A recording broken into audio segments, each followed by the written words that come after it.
ನಾನು ಜಾಸ್ತಿ ಹೊತ್ತು ಡಿಸ್ಟರ್ಬ್ ಮಾಡಕ್ ಹೋಗಲ್ಲ. ಫಸ್ಟ್ ಕ್ಲಾಸ್ ಎಂಟರ್ಟೈನ್ಮೆಂಟ್ ನಡೀತಾ ಇದೆ. ಬಹಳ ಸಂತೋಷ.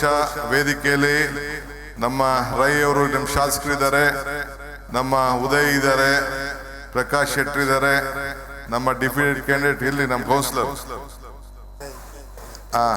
ಎಲ್ಲ ಇದ್ದಾರೆ. ಎಲ್ಲ ಬಂಟ್ ಸಂಘದ ಮತ್ತೆ ಎಲ್ಲ ಮುಖಂಡೆಲ್ಲ ಇದ್ದೀರಿ. ನನಗೊಂದು ಭಯ ಆಗ್ತಾ ಇದೆ. ಮೊನ್ನೆ ತಾನೇ ನಾನು ಕುಂದಾಪುರದ ಒಂದು ಕಾರ್ಯಕ್ರಮ ಇತ್ತು. ಅಲ್ಲಿ ಜನ ಇಲ್ಲಿ ಜನ ನೋಡಿದ್ರೆ ನಮ್ಗೆಲ್ಲ ಮುಂದಕ್ಕೆ ಬೆಂಗಳೂರಿಂದ ನೀವು ಖಾಲಿ ಮಾಡಿಸ್ಬಿಡ್ತೀರೋ ಅನ್ನೋ ಭಯ ಆಗ್ತಾ ಇದೆ.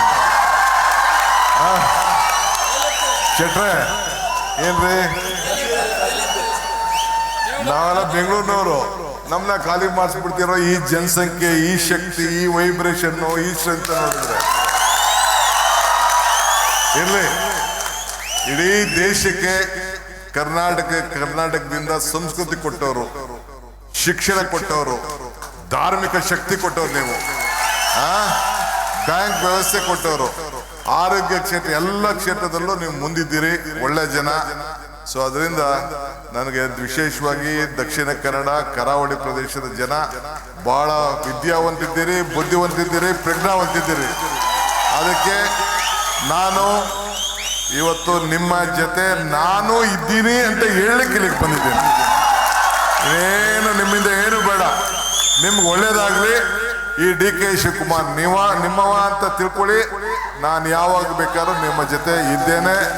ಬಟ್ ಇನ್ನು ಏನಾದ್ರು ಕೇಳಿದಾಗ ನನಗೆ ಸ್ವಲ್ಪ ಸಪೋರ್ಟ್ ಮಾಡಿ ಅಷ್ಟೇ. ನಾನು ಕೇಳ್ಕೊಳ್ತಾರೆ ಸಪೋರ್ಟ್ ಮಾಡಿ. ಏನಪ್ಪ, ನನ್ಗೆ ಸಪೋರ್ಟ್ ಮಾಡ್ಬೇಕು ನೀವೆಲ್ಲ ಅಷ್ಟೇ. ಇನ್ನೇನು ಕೇಳಕ್ ಸಾಧ್ಯ? ನಾನು ನಿಮ್ಮ ಆಶೀರ್ವಾದ ತಾನೇ ನಾನು ಕೇಳೋದು. ನಾನೀಗ ಬಂದಿರೋದು ನಿಮ್ ಜೊತೆ ಇದ್ದೀರಿ ಅಂತ ಹೇಳಿದೆ.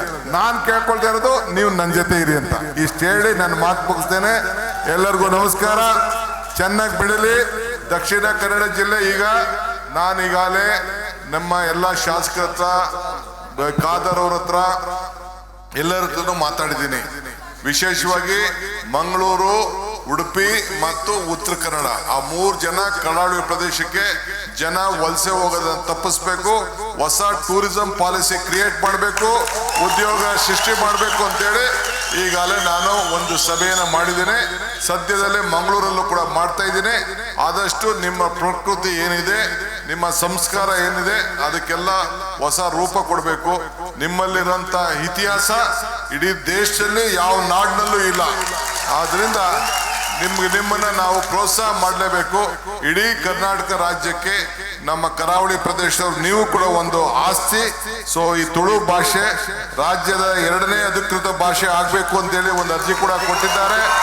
ಅದ್ರ ಬಗ್ಗೆ ನಾನು ಮುಂದಿನ ಸಂಪುಟದಲ್ಲಿ ಈ ವಿಚಾರವನ್ನು ಚರ್ಚೆ ಮಾಡ್ತೇನೆ. ಇಷ್ಟು ಮಾತ್ರ ಹೇಳಿ ತಮ್ಮೆಲ್ಲರೂ ಕೂಡ ನನ್ನ ಎಲ್ಲ ಸೋದರಿಯರಿಗೆ, ನನ್ನ ತಂಗಿದಿರಿಗೆ, ನನ್ನ ಸ್ನೇಹಿತರಿಗೆ, ನನ್ನ ಯುವಕರಿಗೆ, ನನ್ನ ಹಿರಿಯರಿಗೆಲ್ಲ ಕೂಡ ನನ್ನ ಸಾಷ್ಟಾಂಗ ನಮಸ್ಕಾರ ಹೇಳಿ ನನ್ನ ಮಾತು ಮುಗಿಸ್ತೇನೆ. ನಮಸ್ಕಾರ.